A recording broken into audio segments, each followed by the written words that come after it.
One wrong move, and he would fall and get destroyed by everyone. Jonathan was a simple prince of Israel. He was also the son of King Saul. He became friends with the boy who defeated the giant Goliath, David. At the time, Jonathan was promised to be the king of Israel. But because of Saul's jealousy toward David, Jonathan was forced to choose between his father and his closest friend, and that choice would eventually cost him everything, including his life. Jonathan was the son of Saul, the first king of Israel. He was a brave young man, skilled with a bow, fast on his feet, and a fierce fighter in battle. He loved his father deeply, but his heart was always set on doing what was right, even when it cost him everything. In those days, the Philistines were a powerful and merciless enemy, pressing down on Israel from every side. They were warriors who had fought in countless wars, hardened men with armor of bronze and spears tipped with iron. They had set up a garrison at Geba, a stronghold watching over the land, taunting the people of Israel who lived in its shadow.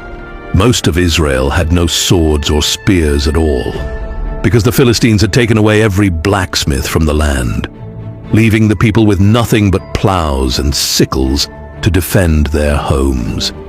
A nation without weapons stood against a nation built entirely for war. Jonathan gathered 1,000 men and struck down the Philistine garrison at Geba, tearing apart what the enemy thought was untouchable. When the Philistines heard what he had done, their fury shook the land. They gathered their armies together at Michmash, and the sight of them was enough to make grown men collapse to their knees.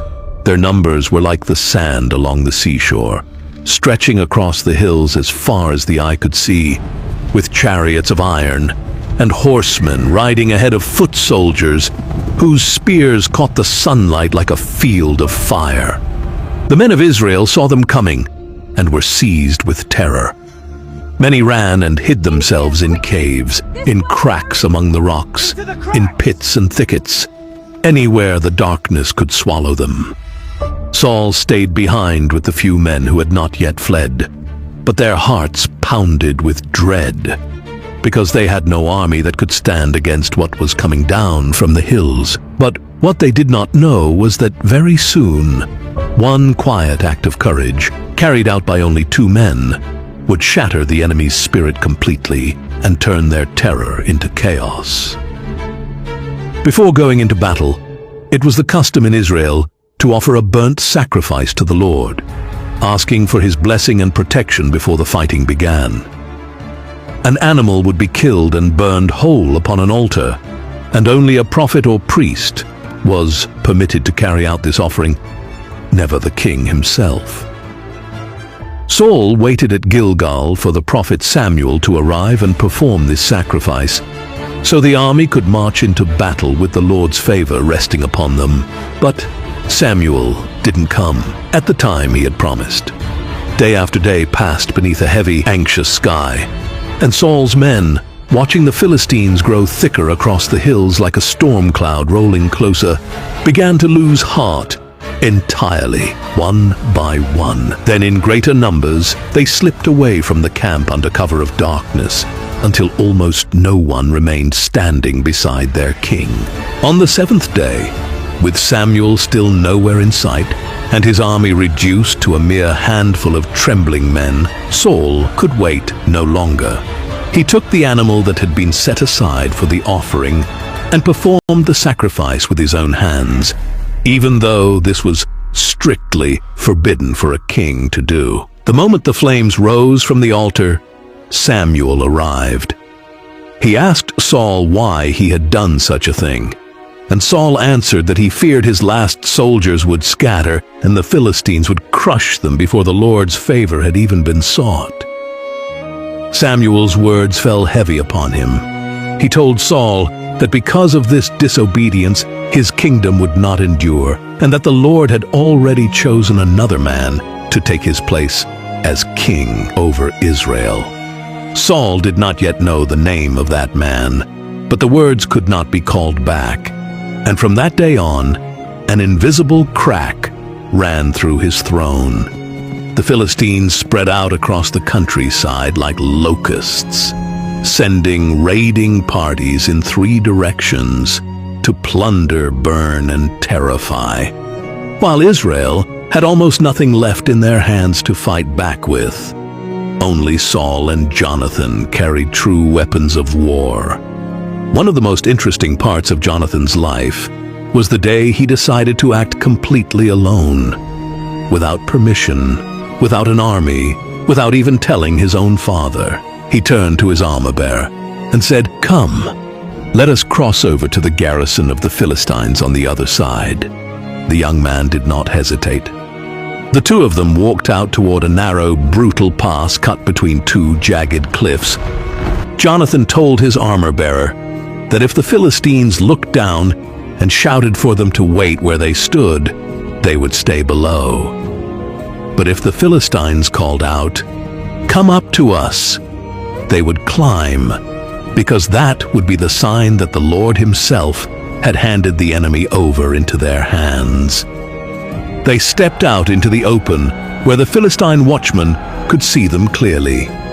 The enemy soldiers looked down at the 2 lone figures and burst into mocking laughter, shouting, "Look!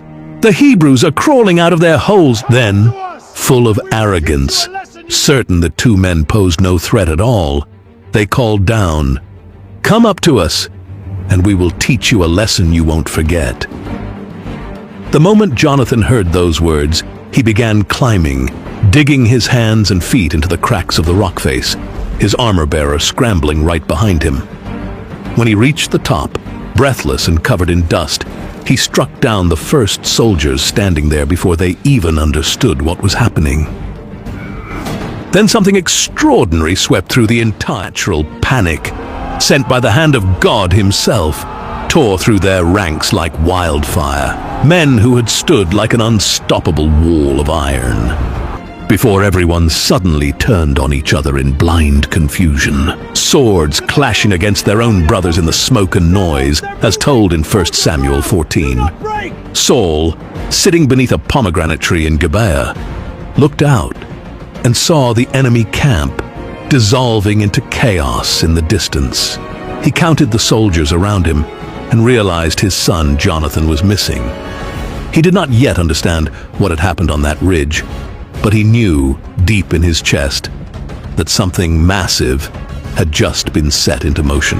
The Israelites, who had been hiding for days in the hills and forests of Mount Ephraim, heard the cries of the fleeing Philistines, and they poured out of their hiding places to join the chase.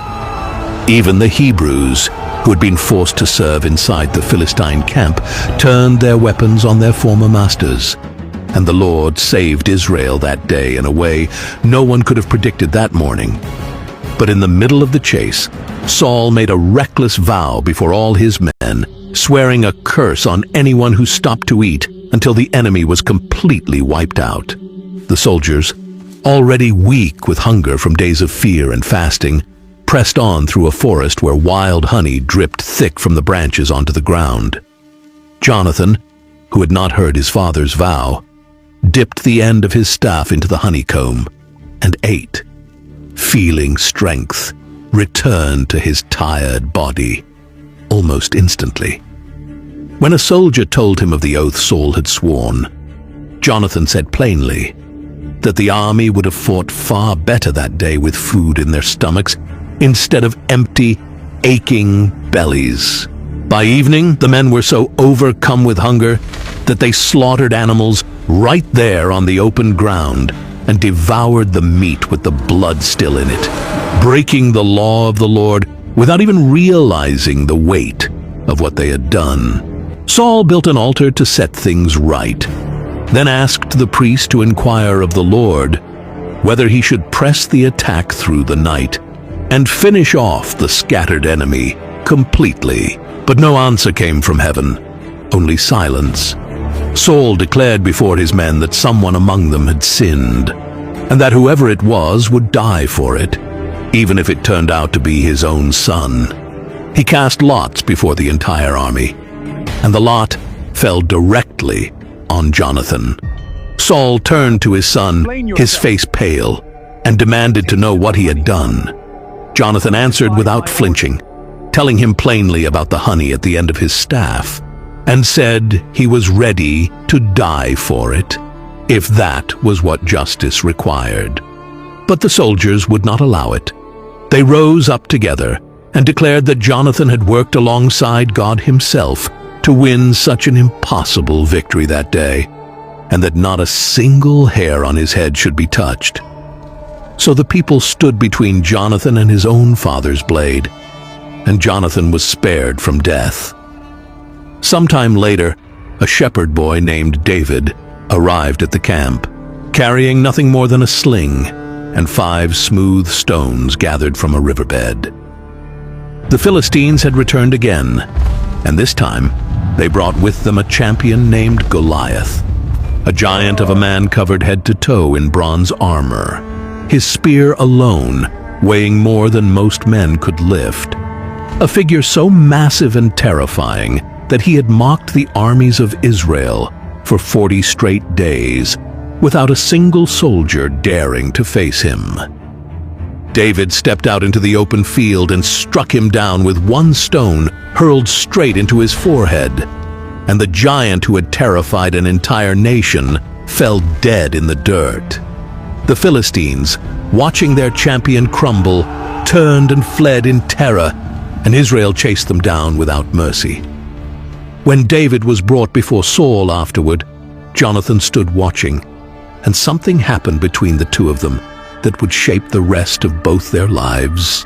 Jonathan's heart became bound to David's, as if they had been brothers since birth, and he loved him as much as he loved his own life. He took off his own royal robe and placed it on David, then gave him his sword, his bow, and his belt. And the two of them made a solemn covenant of loyalty before the Lord that neither one would ever break. But Saul's heart began to twist with a darkness that grew heavier by the day. He watched the women of Israel sing songs praising David's name above his own, and a consuming jealousy took root deep inside him. He began plotting against David in secret, sending him into the most dangerous battles he could find, hoping he would never return, and even hurling his spear at him with his own hands inside the walls of his own house. David fled the palace under cover of night, and Saul's rage only grew darker and more dangerous with each passing day. One of the hardest moments of Jonathan's life came when he was forced to choose between the father who raised him and the friend he loved as his own soul. Saul called David back, swearing on his life that he meant him no harm, but David refused to trust the words of a man who had already tried to kill him twice. He went to Jonathan in a quiet field and begged him to find out the truth hidden behind his father's promises. Jonathan agreed, and together they devised a plan. David would hide himself in the field for 3 days, while Jonathan tested his father's heart at the dinner table, sending word back through a secret signal made with arrows. At the feast, Saul noticed David's seat sitting empty. Jonathan offered an excuse for his absence, and Saul's face twisted into a rage so violent it shook the entire room. He turned on his own son, calling him a disgrace to his own house, accusing him of betraying his father's throne for the sake of a shepherd boy. He told Jonathan that as long as David drew breath, neither of them would ever sit safely upon the throne of Israel. Jonathan asked what crime David had even committed to deserve such hatred, and in a blind fury, Saul seized his spear and hurled it at his own son, the same way he once had hurled it at David. Jonathan rose from the table without a word and walked out into the night, burning with grief for the friend he was about to lose. The next morning, Jonathan walked out to the field carrying his bow, with a young boy beside him to retrieve the arrows. He drew back the bow and shot an arrow far beyond where the boy stood, then called out the secret words, "The arrow is beyond you." the hidden signal that told David his life was in danger and he must flee immediately. He sent the boy back into the city carrying the weapons, and once they were finally alone, Jonathan went to David, hiding among the rocks. The two men wept together in the open field, knowing exactly what this parting meant for both of their lives. Jonathan reminded David of the oath sworn between them long ago, that their families would remain bound together no matter what storm came between them. And then David rose to his feet and disappeared into the wilderness. David spent the long months that followed running from place to place, hiding in remote caves and rugged desert strongholds, while Saul hunted him relentlessly across the land with an army at his back. In the wilderness of Ziph, surrounded by jagged rock and scorching heat, Jonathan found him one final time. He strengthened David's hand in God, telling him once more that he would one day sit upon the throne of Israel, and that he, Jonathan, would stand